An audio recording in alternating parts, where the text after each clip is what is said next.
the fear paradigms, they're going to be there. They're going to get really loud the closer you get to your dream. But you have to understand they've been your support system. They've been your thermostat. They've kept you status quo because it's scary to try something new because, oh my God, you might fail. Something bad might happen. Well, what do you do?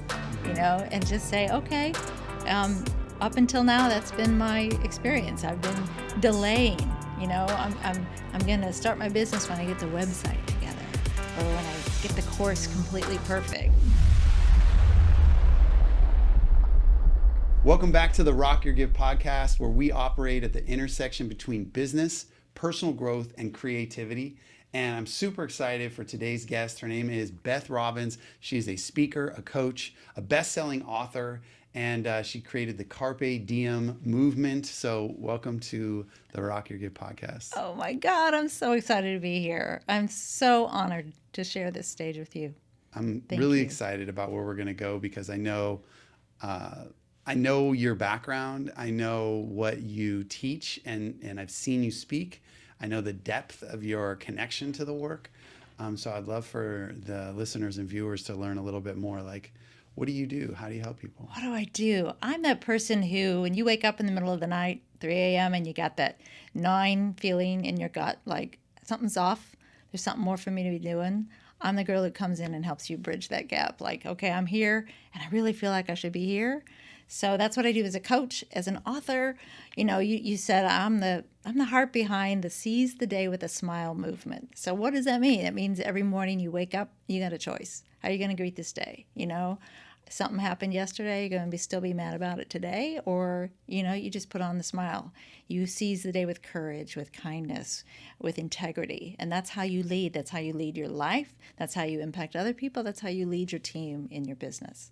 And that's what I do. I'm that coach, and I talk about it, I write about it, and I speak, and that's who I am. Yeah, and I know it goes much deeper, that there's really this calling people forth to living their best life or their dream life.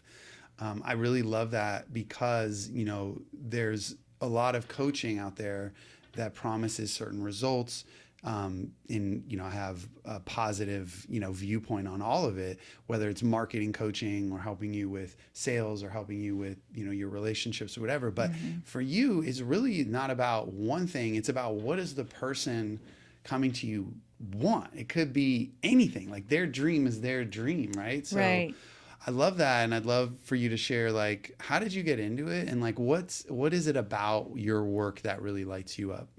So, well, you talked about we all have a dream and our dreams evolve, and we talk about results, right? So my coaching is 12 weeks to 12 months because you just pick at the surface of it, but you have laid the groundwork and have started to evolve as a person. So when you look back just 3 months later, you're a different person intrinsically. You've come to know the real you. And when you do that, then it's not, okay, now we're done. I've got my health in order. I got my business rocking. I got my relationships on point. I got good time and money freedom. But then you're like, wow, but there's so much more I can go. So now you get the toolkit, and then you can go. And so then it's an ever evolving thing. It's not, we're always a work in progress, right? So I got into this because, I used to do musical theater 100 years ago, and then I was a fitness trainer. And, when you're a trainer, it's kind of like when you're a hairstylist, you're kind of like everybody's therapist. You got that one-on-one, it's like you're doing the bicep curls. And so you'll never believe what happened to me. And I'm really struggling with this. And I'd be like, I almost feel responsible. Like I gotta coach them through it. But I realize now that I've gone through so much training and just so much work on myself that if I allow it, it's gonna flow out of me and flow through me. And that's what I realize, oh my gosh, that's my talent. That's what I'm here. That's my purpose. That's what I gotta do. That's my gift. That's what I gotta rock, is that innate ability to see people where they are and really see them at a soul level, like through the eyes, through the heart, and it's all the stuff you can't see because you're inside of it. It's like, Les Brown says you can't see the picture when you're inside the frame. It's like, that's the truth of it. We live from within our frame. We've got our well-worn grooves of thought patterns and behavior patterns. We got the knee jerk. Somebody says something that triggers us and we go off, or cuts us off in traffic and we go crazy. And it's learning to understand what all the things about you. They're like, oh yeah, I do that. Oh yeah, I think like that. What the heck? Why do I do that? Fix it. And I'm like, okay, but we have to peel back the layers and get back to the root of who you really are, your place in the world, and what amazing gifts that you have that maybe you didn't even know because you've been caught up in your own patterns of doing the same thing. And maybe you hit some obstacles, and so you're like, that's too hard, or I can't do it, and you let go of the reins. You're like, failure, warning, that's the end, and failure's just a lesson. That's all it is. So for me, I got into it because I realized that's what I'm supposed to be doing. And I look back and connect the dots, and the people and the opportunities that have been put in my path were all leading. It's like, neon signs, go this way, go this way. And I kept trying to go, oh, it's too hard, or, oh, this is easier over here. And it's like, no, this is where you're supposed to go. So yeah. So did you go through your own, like, needing to find your oh my goodness dream, and what was the breakdown to break through in that for you? The breakdown was, I got married young and stepped into, at 22, what does it mean to be a wife? So I looked at my parents. That was my role model. And then soon I'm a mom. And it's like, okay, I'm a little competitive. I got to be the coolest mom on the block. So I would trip over myself to be that coolest mom on the block. And I turned into a people pleaser. And I stopped realizing my own dreams. I started putting, I would have these ideas because when I was young, as I said, I did musical theater, and that was my dream. And I did it. And then I felt like, okay, when you're a mom, you can't do that anymore. That's just irresponsible. You can't be off, doing shows until midnight. And so I just said, okay, I achieved that dream, but I never gave myself permission to have another one.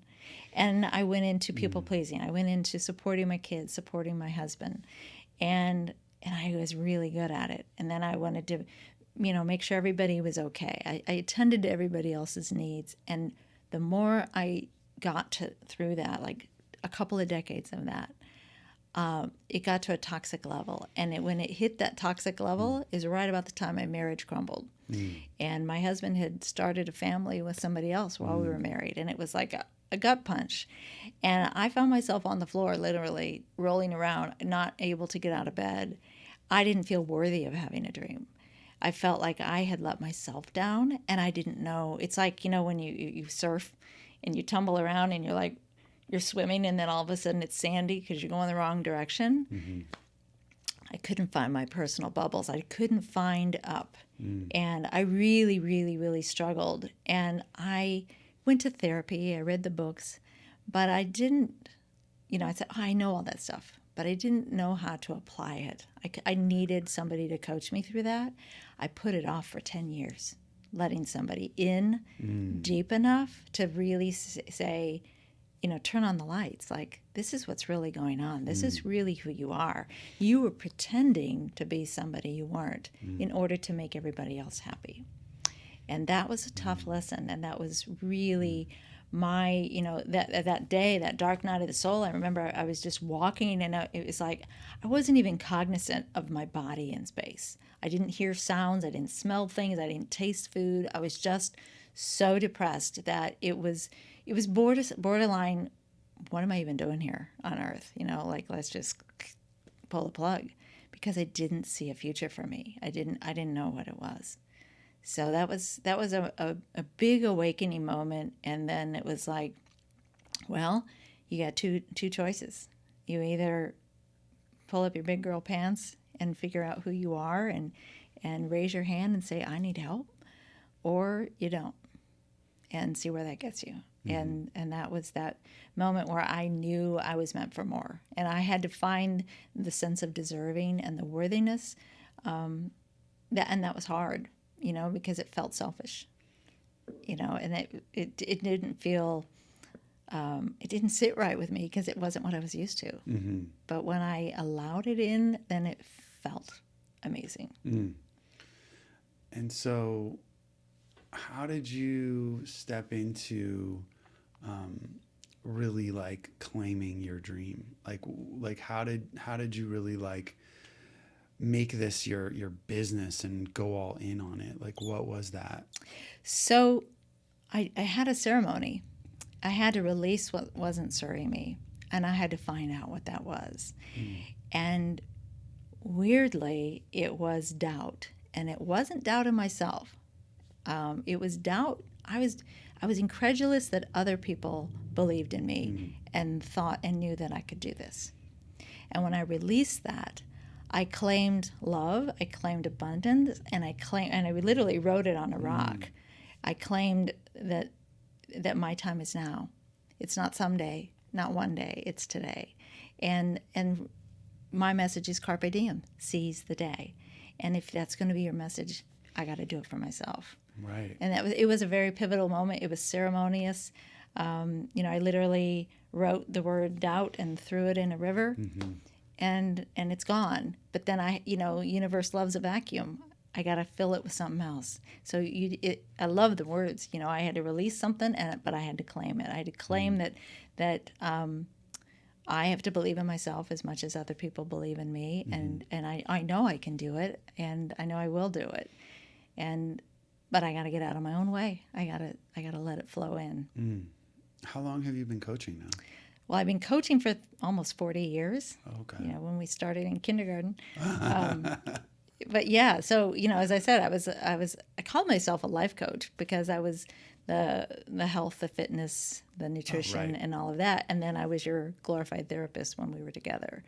But officially 2 years as this type of coach. Oh, We're a wow. transformational, deep thinking type Oh, of coach. I would have imagined it would have been But it 10 it's or been because 35 years of grooming myself. You seem so really owning it and grounded in it. And, there's all these people that come up and they want to be coaches, and they kind of meander in this objective without really like putting themselves out there. But I've seen you, with books, I've seen you with stages, I've seen you doing, videos on social media. Like, Yeah. why are you so like owning it so automatically like that? You know what? It's important to me. And this has been in me, as a coach. These words that I say aren't new. I've been saying them, I've been living them for other people. I think it was that moment where I allowed it for myself and stepped up and I said, you know what, this is your time. And for me, getting on camera or getting on a stage, that felt like coming home for me because that was my old person. But I think what this is that, when I was doing a musical or a play, I was reciting someone else's lines, I was singing someone else's lyrics. Whereas now I'm speaking from my soul, from my heart. There's nothing to memorize. I'm literally just coming out and speaking from the heart. And I'm so emphatic about it and so passionate about it because it transformed my life. And I know every single person can benefit from this, of finding out the truth of who they are and really claiming their gift, and saying, oh yeah, this is what I'm really good at. And stepping up and saying nothing's going to turn me back. The fear paradigms, they're going to be there. They're going to get really loud the closer you get to your dream. But you have to understand they've been your support system. They've been your thermostat. They've kept you status quo because it's scary to try something new because, oh my God, you might fail. Something bad might happen. Well, whoop-de-doo, and just say, okay, up until now, that's been my experience. I've been delaying. I'm going to start my business when I get the website together, or when I get the course completely perfect, or when the office is painted, or whatever BS we put out there, and the distractions and the dissuasion, like, oh well, the last time I did this, it didn't work out, and I look stupid, and I lost a lot of money, so why would I do this again? And all that stuff is just garbage. It's just noise in your head, and it's not who you are. So take us through, like, if somebody is wanting help and they're in a place where they're unhappy, they don't necessarily know what they want, but they know they don't want this. What do you do? How do you help that kind of person? Well, that's the beauty of contrast. We can't really know what we want until we know what we don't want, kind of thing. I think we just sort of get in touch with that big question I always ask, what would you love? And I do something called a time machine. And if I let you just breathe in the moment and get really centered and just imagine your life a year from now or 3 years from now, and it's all worked out. We just waved a magic wand. And what would you love? Your health, in your relationships. Would you want to have a deeper relationship with your significant other or your kids, or would you want a significant other? What would your business look like if it was really rocking on all cylinders a year from now, 3 years? And then the balance, your time, I call it your work-life harmony, that you're starting to really crank in some good money, but yet you're not living at the office, that you can still have balance and you can still have free time to enjoy the things you love to do. And so you ask yourself, what would I love? And really get quiet and centered with that and write that out. And when you allow yourself to do that, you start to feel kind of excited. And then I have you speak it to me out loud, where we just ran into each other. It's a year from today. I haven't seen you. We're at the grocery store. Oh my gosh, tell me what's been going on. And you talk to me in the first person as if it's happening today, now. Where, it's like the law of attraction. When you state it, you start acting as if you're that person already. Everything changes. Your vibration rises. And I see people and they do this time machine with me, and it's almost like this light bubble around their head, and they're just lighting up. And then just take a snapshot of what that feels like. Like, oh my God, this feels amazing. And then we work with that energy, because now we've gone from, I don't know what I want, to I kind of do know what I want. I've just been afraid to talk it or speak it out loud, or I've never allowed myself to speak it out loud, because everybody has dreams. Yeah. Everybody can look at their life and think, oh, well, these things could be a little better or a lot better. And give yourself permission to know that you can have all that and more. I always say this and something greater still. That's the next level. And that's where we start. We do that time machine. I love doing that with people, because I just sit back and watch, and it's almost like I can see like things going on outside of their sphere, just this big light of like, it's life-giving to them, and I get the benefit of watching it happen. And then we start with that, and then we just break ground on what's the little action steps that we can do, and that's what it is. It's okay, we've got this beautiful dream, let's start. Let's not just talk about it, and then let's break it down. Like maybe we pick one section, like your health or whatever, and I ask you, what can you do by Thursday that's going to take you one step closer to this dream? Is it, if it's your health, is it hiring a trainer? Is it, going to the gym? Is it getting a nutrition? Whatever that is, but then you have an action step, and I hold you accountable to it. Because that's really what it is right. We can say we're going to do it. You know what? One day I'm going to do this thing, or someday, or, I'm single, a lot of single friends. It's like, I should get on the dating apps. Well, after I lose 10 pounds. Or, it's like, really? So we're just delaying it, because what's the worst that's going to happen if you go on now? Yeah. There is no worst. There is no worst case scenario of taking a step in the direction of your dream. So what about when somebody feels like they feel like there's a stuckness around their dream? Like they've tried for a long time. Maybe there's a feeling like there's no way to get there, even though like they've tried. Or there's just this, like, it's been going this certain way for a long time, and it's just like that paradigm is really persistent. How do you move the needle with that kind of stuff?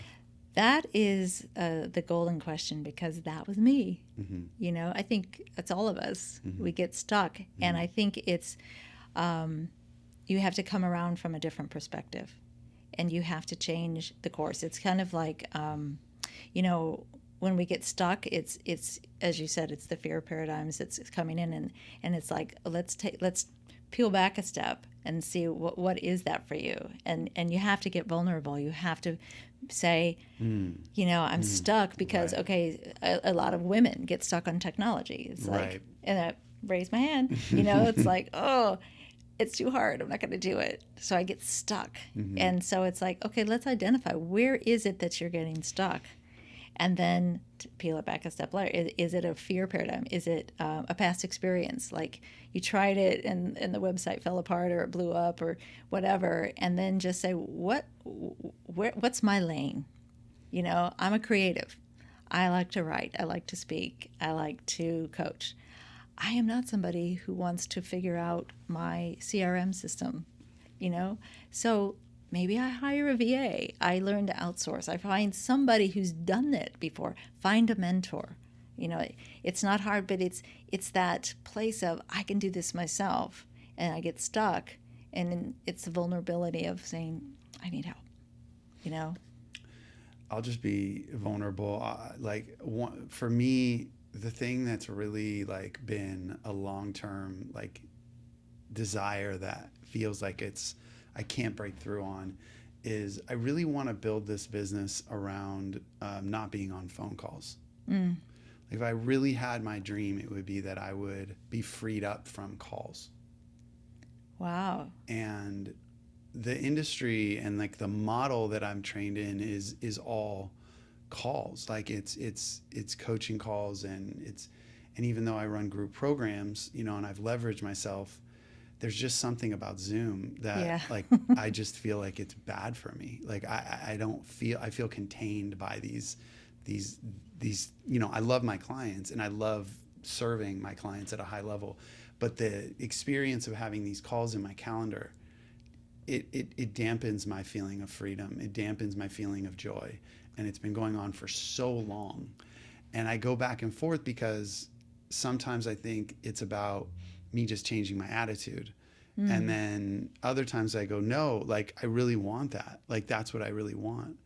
But because my revenue is so tied to booking calls, doing sales calls, having, coaching calls as a result of those clients that come in, it feels like I have to figure out a way, but I can't see it. And it's really like I'm trying to find the model, and the model's elusive, or there's something else there for me that makes it so that I feel like this thing just persists and it starts to dampen my feeling of confidence that I can break through it. And probably thwarting your creativity as well. I would say if Zoom wasn't invented, how would you run your business? Phone calls. I mean, like the way we did it So you'd before be on Zoom, the phone. which I like more, by the way, because I'm freed up.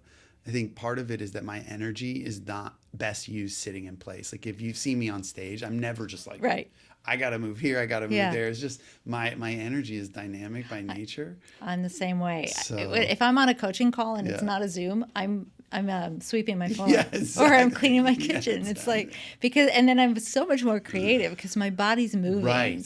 So for you, the model would be, how do I do what I do and still move? And you were so dynamic on stage that is there another way that you could just do live events where people come and they get a 3-day coaching with Sean? Right. Boom, soup to nuts. Yeah. Because I've been to your events and it's like you over deliver and under promise. Because I come away going, you just blew my mind. Like I learned so much. And then, you could do that where it's live in person, where you're thriving and you're like in there with the people, your people. And instead of having 10 people on a Zoom call, you got 100 people, and they're all getting the same information. Right.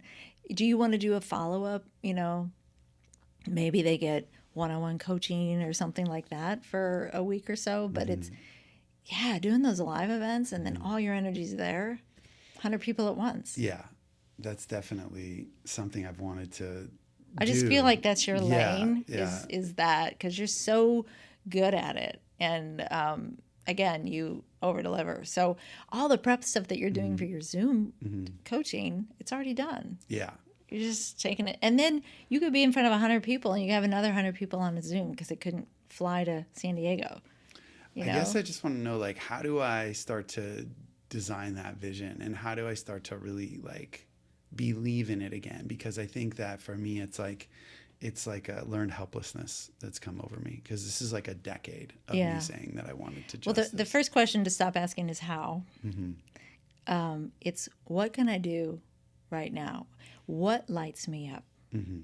You know, and I just saw you smiling over there, and I was talking about you got to get on stage. All Yeah. that, you know, you have an event every month, Mm-hmm. and you're not reinventing the wheel. It's not like Yeah. you have to go through a whole creative process for 30 days. It's your same coaching model in 3 days instead of I don't know. Right. Is yours like a 4-week or 6-week program? No, my program's ongoing. Oh, it's ongoing. Right. It's like Okay. evergreen. Okay, so it's evergreen. Yeah. But everybody's getting the same content, right? Yeah. Yeah. Put it on stage. Yeah. The content exists. A 1-day, a 2-day, or a 3-day event. And, you know, when they come in, they're going to be a little neophyte. And when they leave, they're going to be rocking their gift. You know, I think that is amazing. And how do you do it? You know, that's a technical thing. And, you know, it's more like, wow, what are my resources that I have right now? Who do I know that's doing this? And call them up and say, mentor me, you know, and then get a model, get a place where you can hold however many people you want to go, 1,000 people. You know, maybe you do mini ones and you do a couple big ones, you know, where you really fill the room and it explodes. And then, you know, you sell books. And Right. you know you're out there as the Sean Stewart that you are, because you're an incredible talent, and what you do is so unique. You know, with the way that you just everything that you do is so different. And what is it? It's not rap. What do you call it? Spoken word. Yeah. That is magnificent. And you can coach like that. I mean, you know, I've been at your events, everybody's videotaping it like, oh my God, this guy is amazing. And, you know, putting it on their social media. And, you know, it's like, you should meet this guy. He's so crazy good. And they leave so filled with so much, you know, and then there's a lot to process. So, you know, then there's the next level for them is to have, you know, a group session with you, you know, but instead of 2 a week or whatever it is, it's you can scale back the model so that it's not you having to be there on stage. You work 3 days a month, Yeah. right? Yeah. Because then it's just like boom shaka. You've got your event team Yeah. puts it together. You just show up. You be Sean for 3 days, and then you go on a vacation for a couple of weeks. You come back, you regroup, and you redo it. I think that would be amazing. And then just getting out there, you know, speaking and. I love that. Thank you so much. I think for that. you. I mean, as a keynote speaker, you'd kill it. So let's talk about where you feel like you're going next in your career. Like, what is lighting you up? Like, I know you've been doing a lot of speaking. Where do you see the movement, the Carpe Diem movement? Yeah, it's going? hard to say. I was actually on a mastermind, and she's like, "Stop saying Carpe Diem, just say seize the day." You're like trying to act all smart. I'm like, I'm not all smart. The movement is going global. You know, I'm taking this as far as I can go, speaking on a global level, you know, in other countries. And I really also have this newfound passion for the kids. And, you know, I wrote these books for 4th, 5th, 6th, 7th, 8th grade to catch them before they become adults. And that's that weird age where I you're gotta get one of your awkward. books for my Yeah, kid. but you're feeling awkward, and you're like you're trying to fit in, and your friend circle's starting to morph too, and people are starting to become, you know, you got the bullies, the mean girls, the smart kids, the jocks, the stoners. Well, maybe they don't have those anymore, but back in my day, so you're trying to figure out like who are my people, and you're so worried about that you're not really in tune with who am I, you know. And if I could get you at 9, 10, 11, 12 years old of starting to speak and act your truth then, what are my core values? What is a core value? What does it mean to seize the day? It means I get to wake up every morning with that decision. You know, how am I going to greet this day? Man, I got a math test and I got soccer tryouts and I suck at both. And I'm feeling weird, and I'm in a weird stage. I don't want to talk to mom and dad about it, you know, and then I'm going to, you know, so you have all that going on, but yet you can look in the mirror, brush your teeth, and go, I got this, you know, and have these I am statements. I am good at math. I am a good soccer player. I'm a Mm-hmm. great friend. I'm a great listener. I am whatever I am. And then get out and seize the day. Put on your backpack and get on the bus and see how that changes how you feel and how it impacts other people in your day. And if you can learn that so from when I see the movement with the kids, which isn't something I even thought about a year ago. I didn't even know I was going to write kids' books. But then, taking that message from a kid level, but then to an adult level, especially women, we tend to be the more of the people pleasers in the crowd, the nurturers, the caregivers, and we put our needs and our desires and our dreams aside. And I think the kids and the women are my main thing. Ironically, it's middle-aged men that I'm more attracting. So I don't want to say it's got to be this niche or that niche. It's pretty much everybody who's feeling displaced and like maybe the parade has passed by and they put things on hold and didn't go do it. And I just feel like if everybody could get this idea of seizing the day with courage and kindness, man, if we could change what's going on in our world, the polarization and the division that's just getting, the chasm between is getting so vast. And I think if we could all just come back to point zero again within ourselves, I think that our actions and reactions will be much better.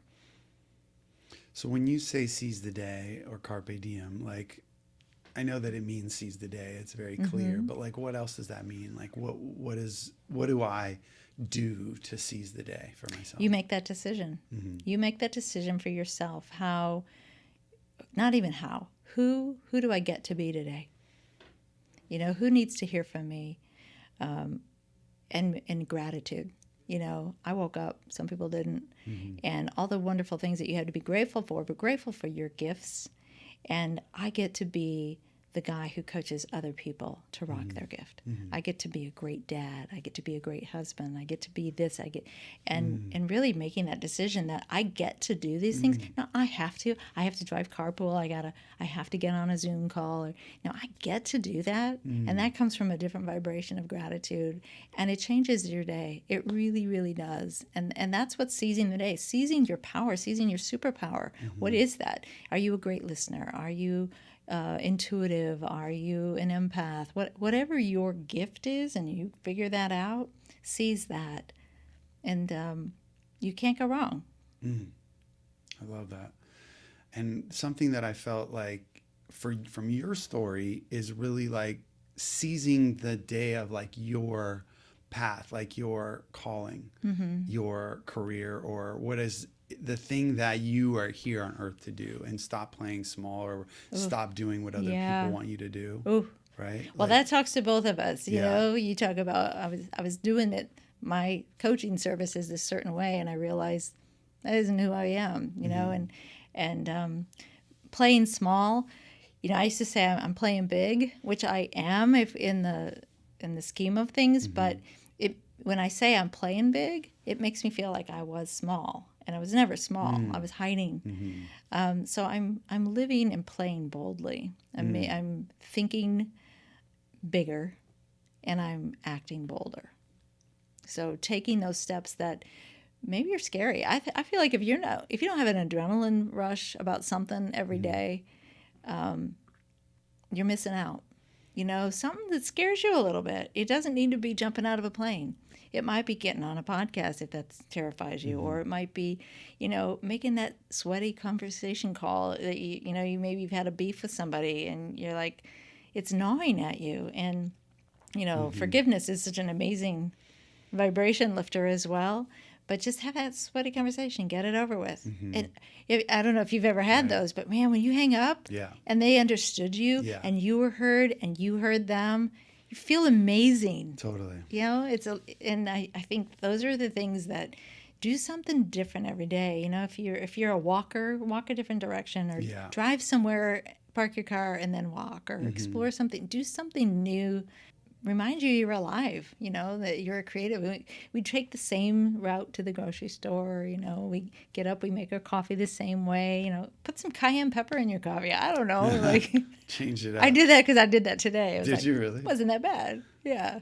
You just try new things, Yeah, just to just try spice it something up. new. Yeah. That's cool. And I'm really conscious of it. It's not like I don't let the day just happen and then it's time to go to bed and you're like, what just happened? And that's another key thing. Celebrate at the end of the day. Celebrate the little things. Even if it was like, oh, I got the laundry done and I folded it and I put it away. Celebrate that. It doesn't have to be, I landed that new client or I did that. Just when you get in the habit of celebrating yourself, your nervous system starts to vibrate with that. Like, oh, these are good things you're doing. It's okay to be proud of yourself for doing things. It really is. What are your practices? What are the things that keep you like on the vibrational frequency of your dreams and so forth? I wake up and I don't look at my phone.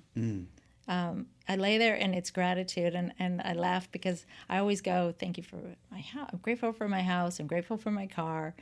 And then I'll go down the list. And on this one day, I forgot to be grateful for the internet. And I was filming a whole bunch of podcasts and I had no internet. So it's like, guess I'm not doing that today. So tomorrow I'm going to start being grateful. So it's a gratitude list. And it's not like, when I was little and you had to say your prayers and he's like, and then I'd panic if I left somebody out, like something bad was going to happen to them. It's not like, you have a checklist. It's just like in the moment, what am I grateful? Oh, I'm grateful for my healthy body. I'm grateful that I get to go play pickleball today. Or, that's coming from that sense of gratitude automatically raises your vibration.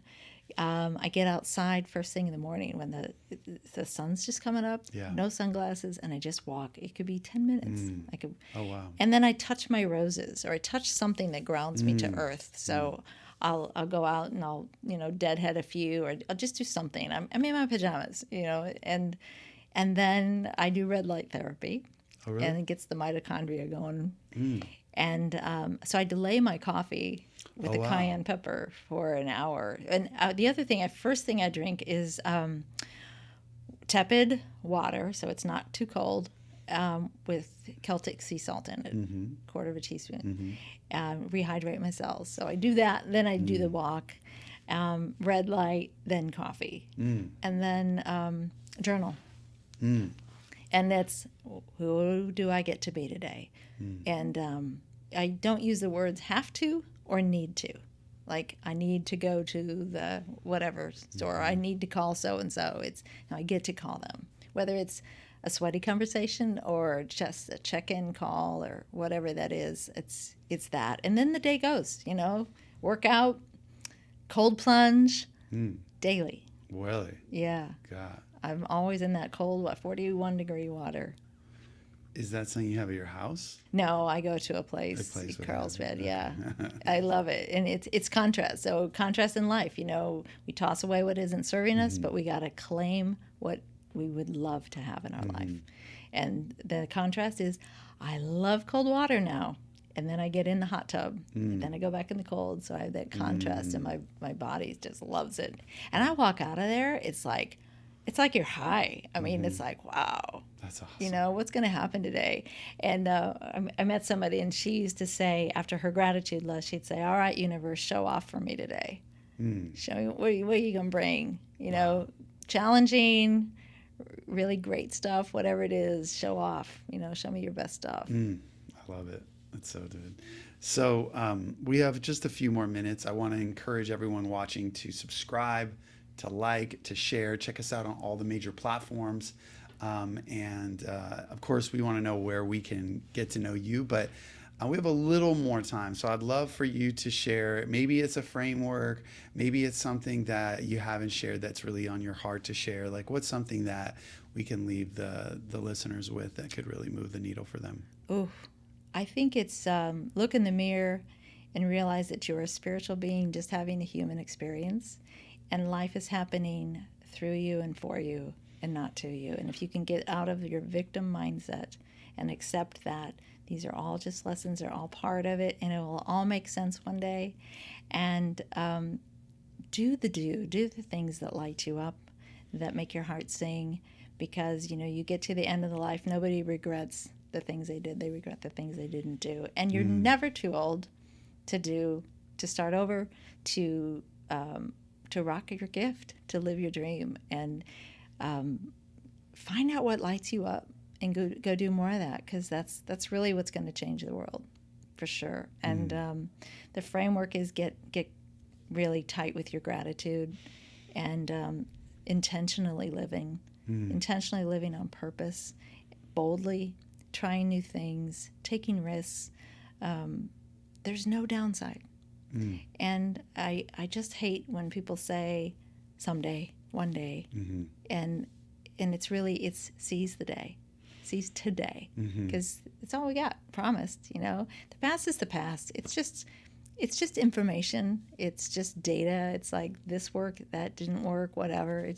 There's give yourself forgiveness for what you didn't know, because now you do, because we don't know what we don't know. And stop being so serious. Grab your sense of humor, because it's just not that deep. It's just not. Life isn't supposed to be hard. And people say, "What's my purpose?"